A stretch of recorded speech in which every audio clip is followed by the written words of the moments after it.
Hey guys, welcome back to the 10th and the final part of our 10-part series about being unbreakable in yourself and in your relationship. And I hope if you've followed along, I hope you've enjoyed this as much as I have, because I just said to Angie right before here, I'm kind of sad to see it end. You did. And Angie didn't share that exactly. Well, I said so our relationship is Mike is the serious one, Mhm. and I'm a little bit more. I'm the more the spontaneous kind of outgoing, and I said it gets a little too serious for me. He's a teacher, and that's not who I am. That's not who I am at my best, I guess. I mean, I definitely do in mastermind help facilitate some things, but not a lot. And this man could go on and on and on forever. So I was like, it gets a little bit too serious for me, but it's been fun. We've had some fun moments. Been fun. And just want to note that we have another stowaway down here this week, like we did before with our cat. I almost called her Nova. Yeah. Shoot, with our cat Andy. So if you hear something crash in the background, it's just a cat. Don't worry about it. Yeah, and so let me defend myself a little bit. I love teaching. Yeah. And I think that's why I've got a natural instinct for teaching. And you're good at it. And I'm really good at it. Mm-hmm. And in my corporate career, the only thing I ever enjoyed was coaching and teaching. So and I led, but the things that I was best at, that I enjoyed the most, were developing people and developing teams. And that all came through leadership and teaching and coaching and aligning, helping people see a higher octave of themselves, right? And a higher octave of what we could be as a business. And that's really what I'm good at. It's really what I'm drawn to. So back in high school, now I just remember back in high school, there was a time where some of the guys in the class were having fun. It was like the kind of the beginnings of rap, right? You know what I mean? The early 90s when rap was really, it started in New York in the late 70s. But it was like, that was when it was really the Cypress Hill and the freaking, so some of these, I don't know, it's not Cypress Hill. Public Enemy. How about that? Public Enemy and hip hop really took off in the 80s. 80s is when it's all the same thing. But see, this is the thing. These are the things that it's all the same. Hip hop, rap. It's all hip hop, hippity hop. It's all the same. And the guys in the class used to joke where I don't know. It's stupid. It makes no sense now. But I'm the rapper. I'm the dancer. So somebody would rap, and the other guy would just dance. But anyway, like I'm the teacher, and you're like the dancer. Yeah. Well, I could actually sit here and give you some hip hop education too, because you got to go back to Africa Bambaataa. And I was. Fun fact about me, I was really, really, really into hip hop and the culture as I was growing up. I was always drawn to it. And so I used to deep dive into some of the super early rap artists. Yeah. And so for you to bring out Cypress Hill, I'm like, I don't know. Public Enemy was like the kind of where everybody was back then. It was like, the East West, the East Coast, West Coast, whatever. It doesn't. That was later. That was the mid '90s. But really, I remember Public Enemy being yo boy. Everybody had clocks and Africa symbols and stuff like that. So anyway, I'm the rapper and I'm the dancer. I'm the rapper. I'm the dancer. I don't know. It's just stupid. That's just a memory. And you're the teacher, and I'm not the teacher. But we were driving down the road the other day, and we have this.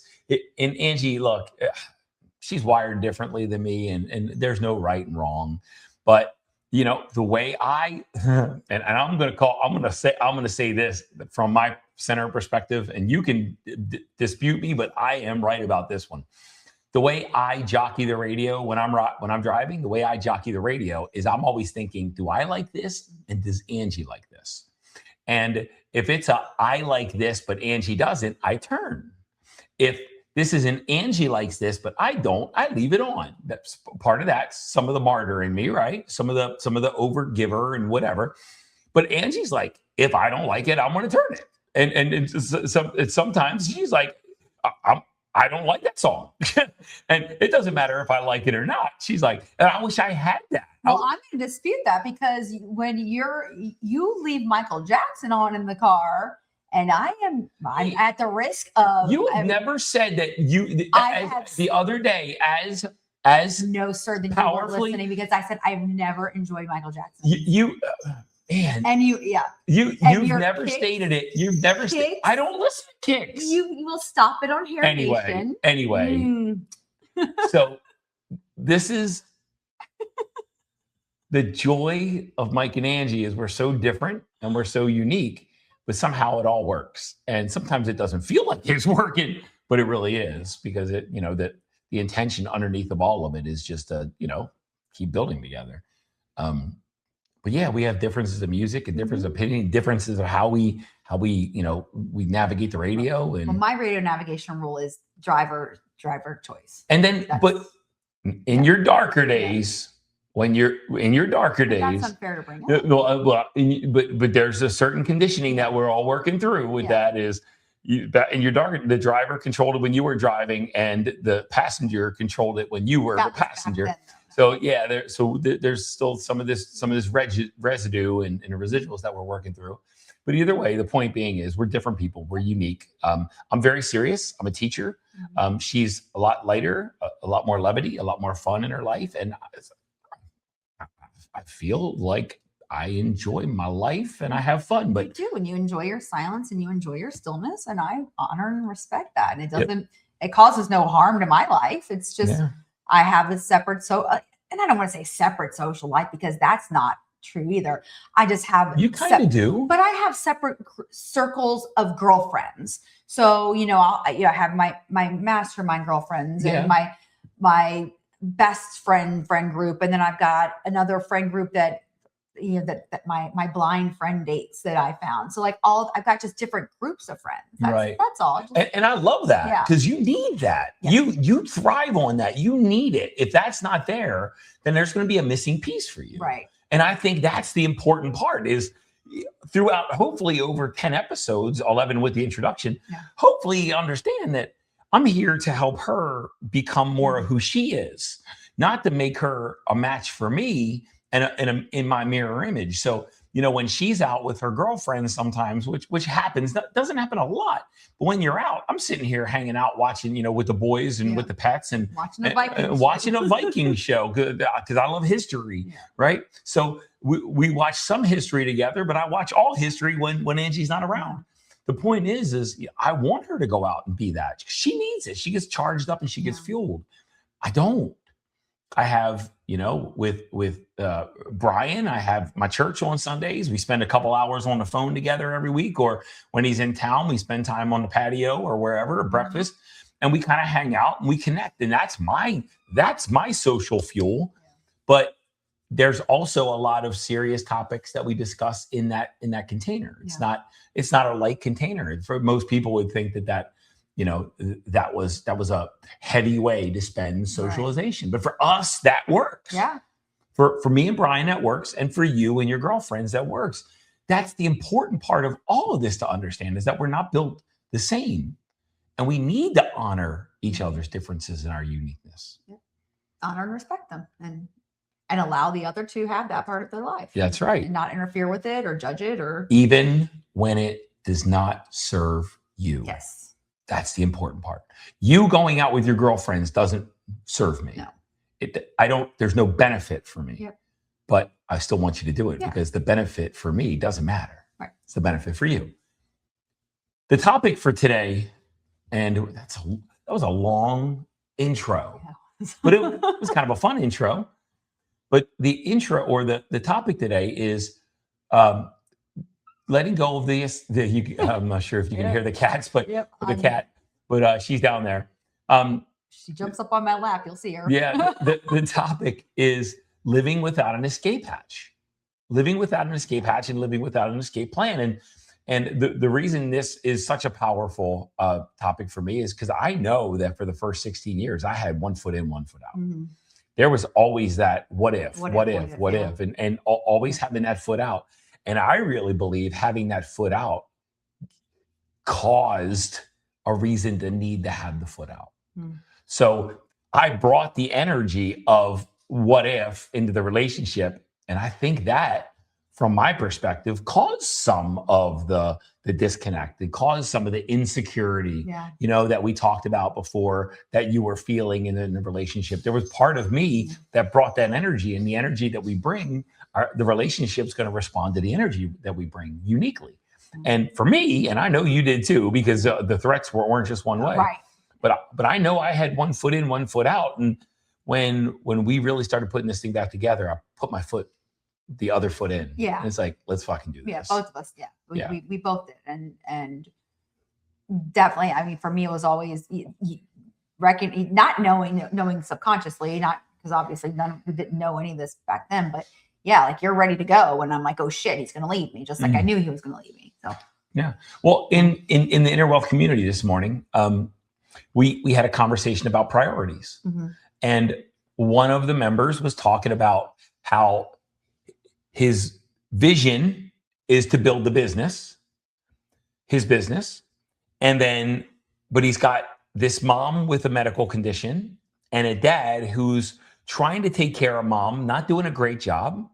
And that those two cause a lot of times where he can't focus on his business.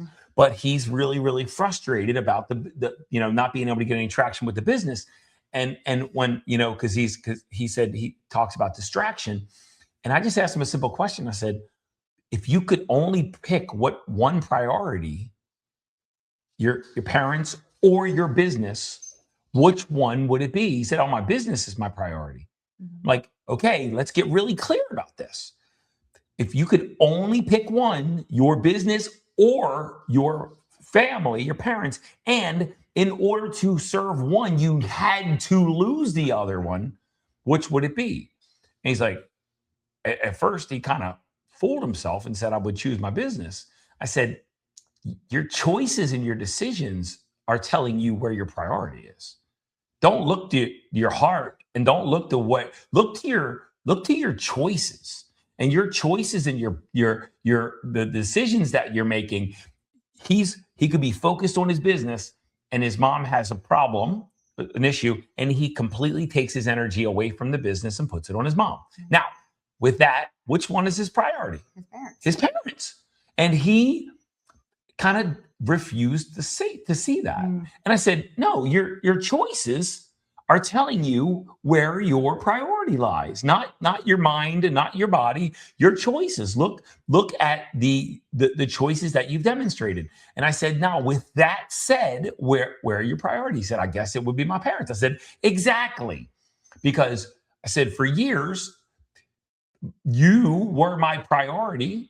You and the girls were my priority, not me. You and the girls were my priority. And I showed up like that no matter what, whether there were handcuffs, whether there was overdoses, whether there was freaking withdrawals, whatever. I stayed true. And then one day I went, fuck this. I am my priority. Yeah. And that's when I filed for divorce. That moment when I made that decision, that showed my priority stack shifted. Right. And that's when everything started to get better. Yeah. If we look at our choices and our decisions, then we'll see where our priority lies. Yeah.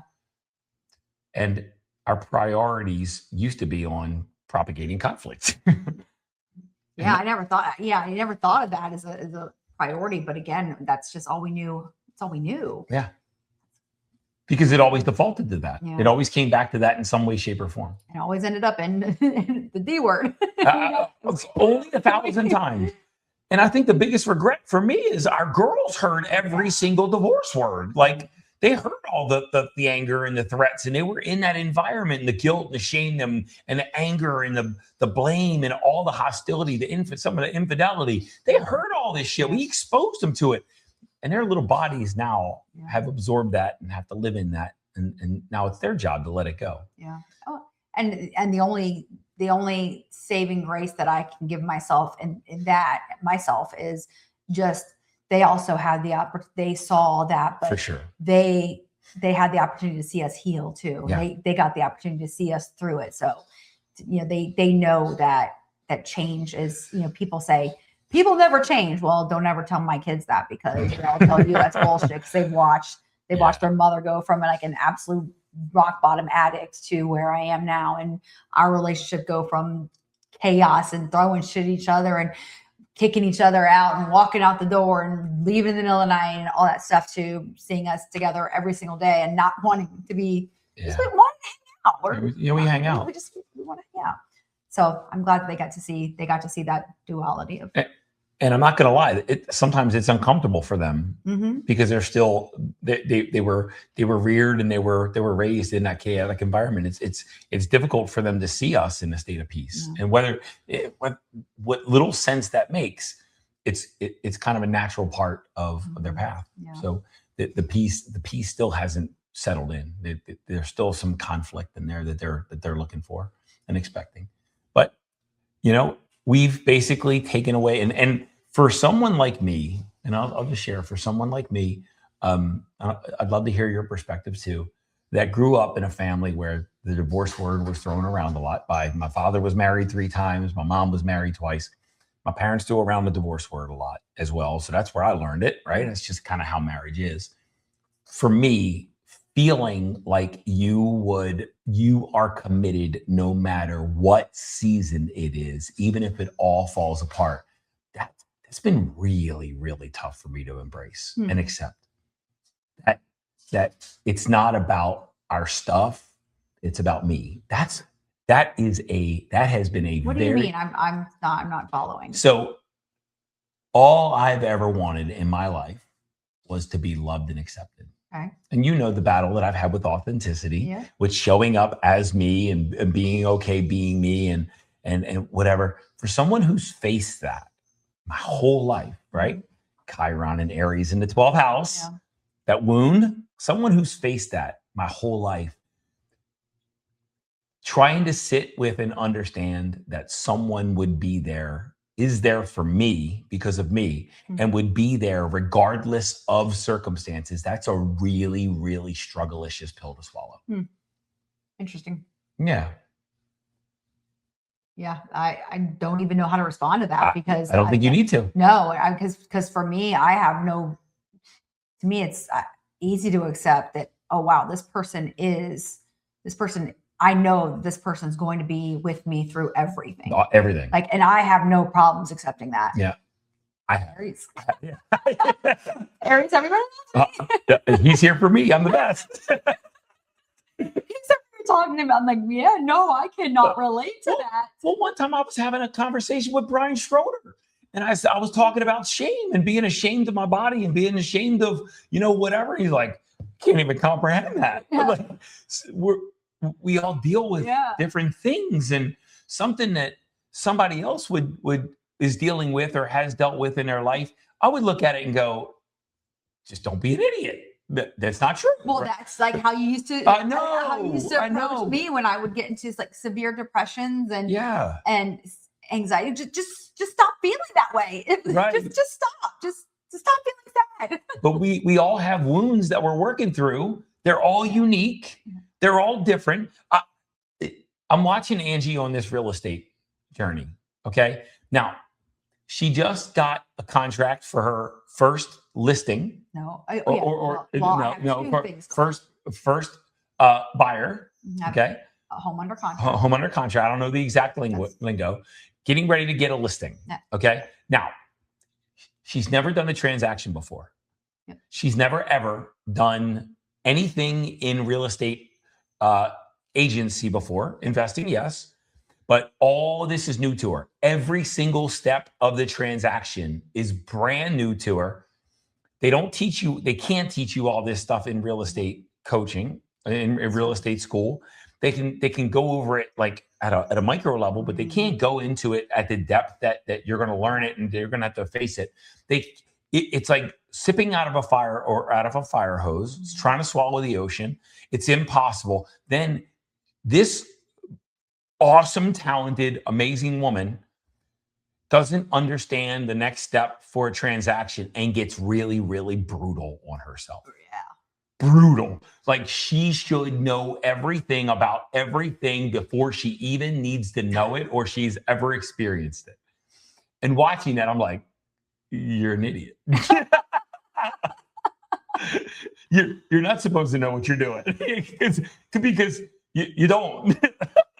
You're not supposed to know what you're doing because you don't. Because you've not done this before. No, but in 10 years, you'll be teaching somebody and you'll be going, hey, you can't know all this stuff. You've never done it before. Yeah, Virgo moon tells me that everything should be perfect and correct, and all questions are stupid questions. And yeah, no, and perfection is the only outcome, right? Mm-hmm. And for me, I'm like, no, just fuck it up and figure it out. But I feel that we fail our way to success. We don't succeed our way to success. We make mistakes so we can learn. If we got everything right, we never learn anything. Well, the mistakes are being made. That's good.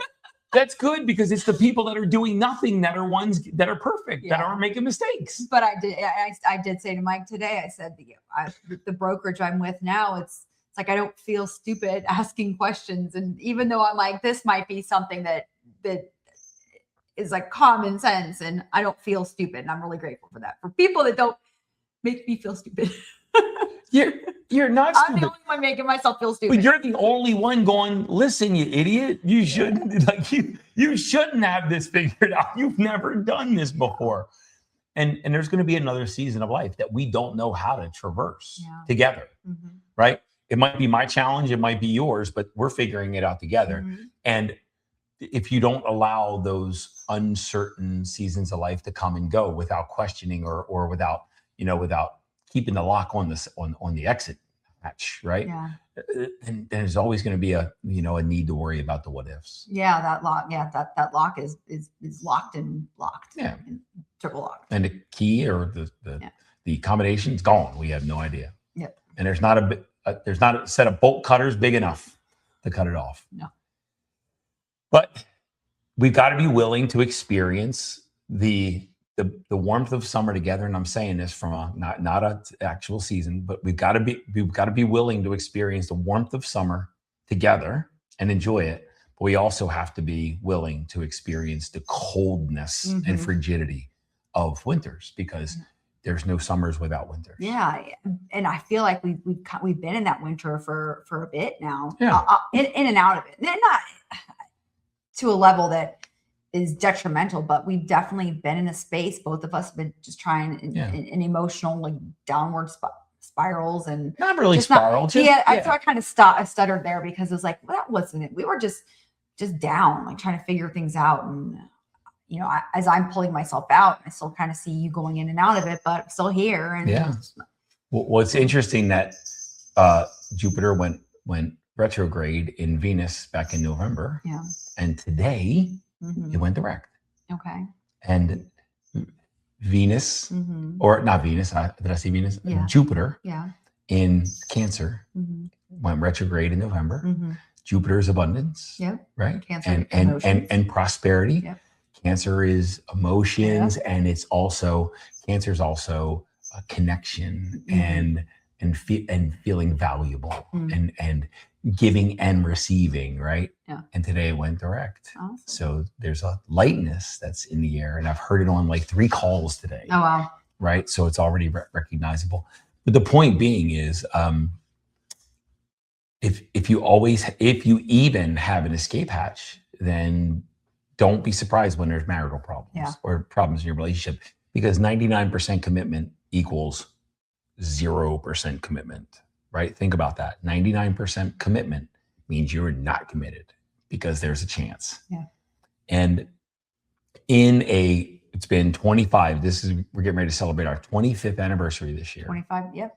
25 and married. 25 married, 27 together. There's 0% chance that you don't experience a winter or 5 in 27 years. Yep. And on our community call this morning, she's down here just screaming for mom.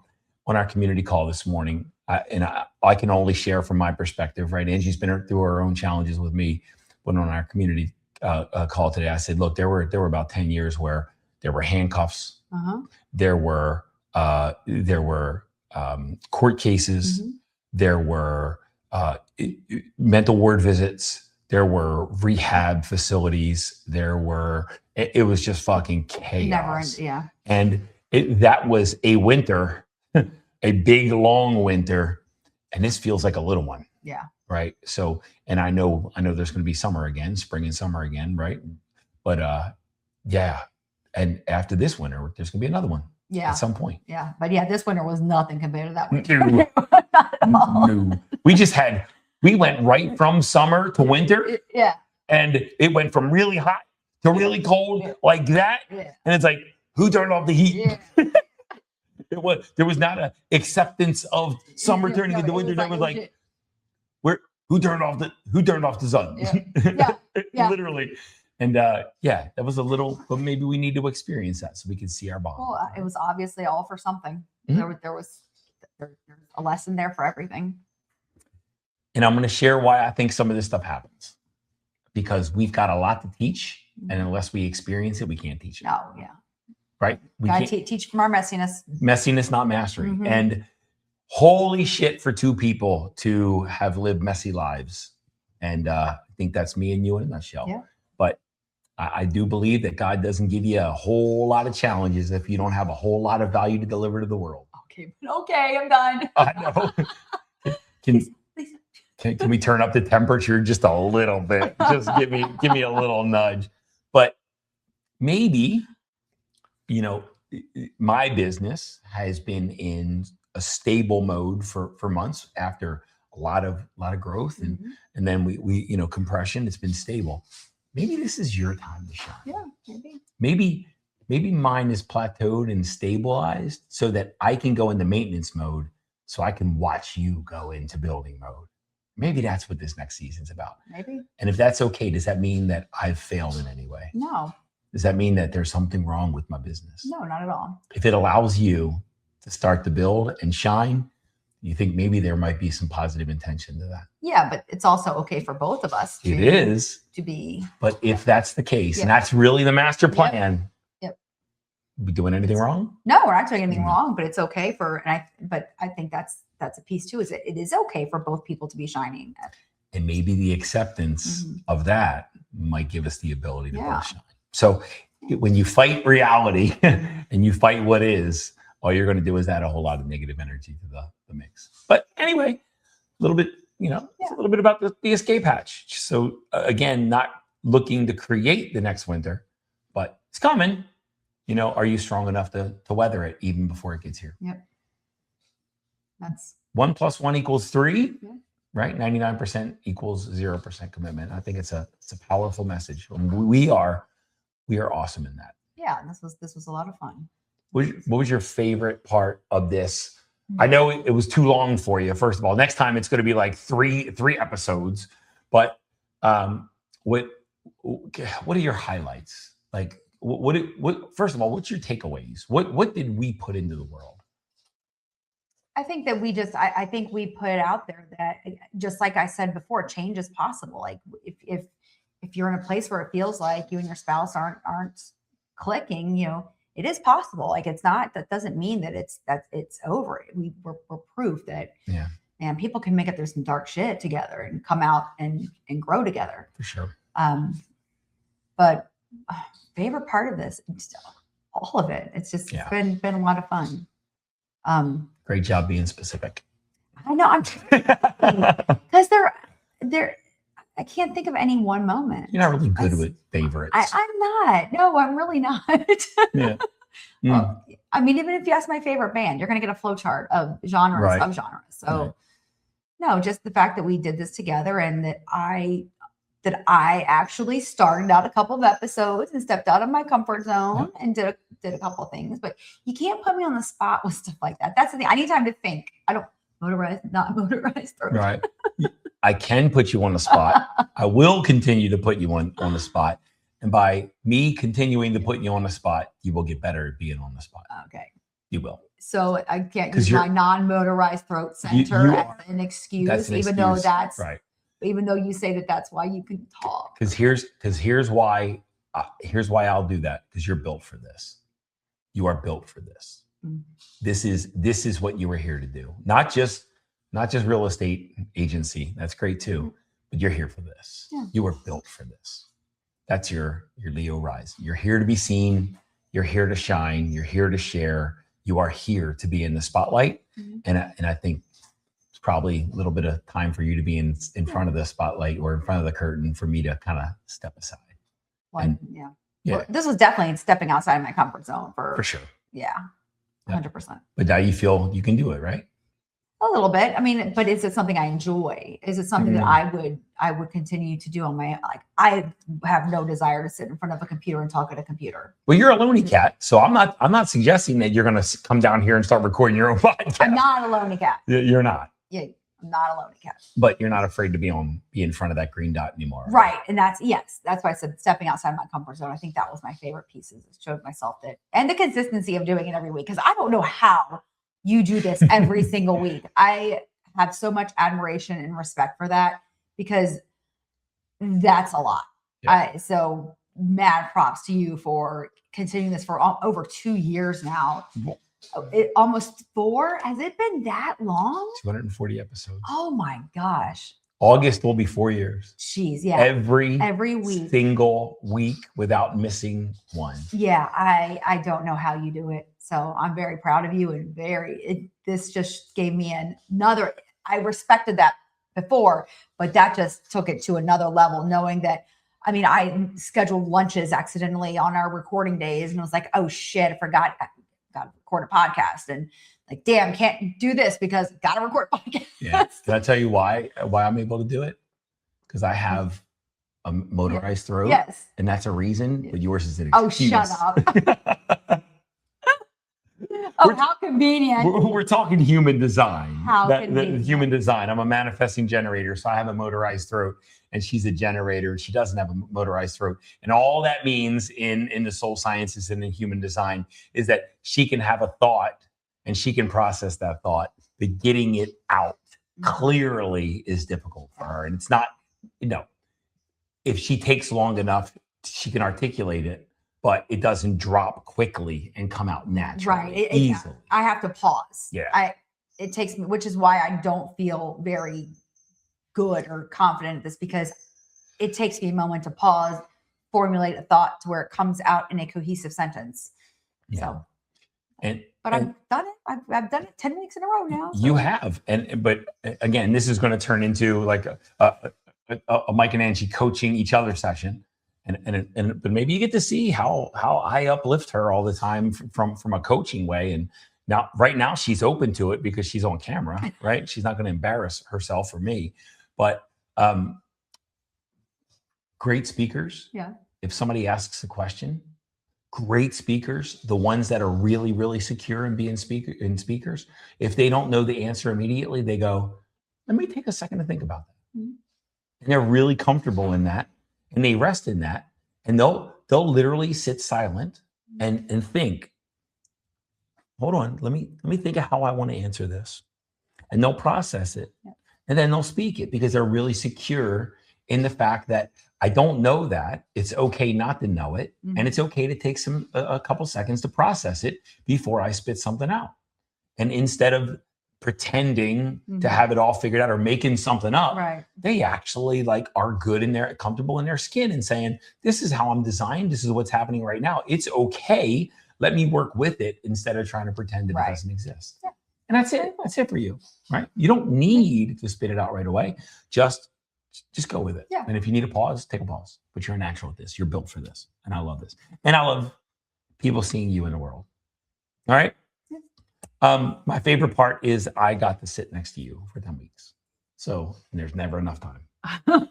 So I love doing these with you. Yeah. At first, when we were just doing them on, when we would travel, that was fun. Yeah. But you've gotten a lot better. I got to see you get better at this, and just sitting next, just unpacking some shit and asking you some questions and getting your thoughts. You don't let me coach you or, in the house, and you don't let me ask deep questions in the house. So I kind of use this as a mechanism to really get in there and really explore, because you don't let me do it. You don't. When we're up there, you're like, you're doing your thing and you're whatever. And if I ask you some deep thought, you're like, well, I usually don't. I'll have to think about it. And that's when I take the time to say, I don't have an answer for that right now. Yeah. That's it. It's like, it's not that I don't want those conversations. It's I need to think about it. And it takes me a lot longer than let me pause for 30 seconds. Yeah. There would be 30 minutes of silence on this podcast if I really took the time that I needed to take to organize some of my thoughts, especially when it comes to things like this, because, and then the way my brain works is it'll formulate a thought and then it'll go, oh no, then it'll go deeper and it'll go deeper. And that's why it takes me so long. So ask me a question in the morning and I'll have an answer for you by the end of the night. I love having deep, super meaningful conversations to understand the existential part of life. Yeah. Right. And I don't think that's your jam. It's not. But like I said, you have a deep question, give it to me in the morning and I'll have an answer by night. Right. I just don't have the processing ability to have them in a continuous conversational thing, because you'll pose a question to me or something and I'll think about it and I'll continue to think about it and continue to think about it. And then I've come to you several times and said, oh, you know what, this just hit me, and I'll bring something out. But I've probably been stewing on that for probably 30 days at that point on that one thought. That's a good point. So it's not that I don't possess the ability to have those in this moment type situation. It's give me something to ponder, and once I have the thought formulated, then I can come back and bring it. Yeah. And this is the difference between you and me. And I think all of this, I kept this going because we're just showing our differences and how different we really are. Because the part of me that loves church with Brian is the part that keeps diving deeper and deeper and deeper and keep asking each other these existential, meaningful, super deep, super profound questions. And I use that word existential, that because they really are existential conversations. That is my fulfillment. That is what I love. And then I go up to Cybergs with you and Kara, and you guys are singing and dancing and being silly together. And it's like, that is your fulfillment.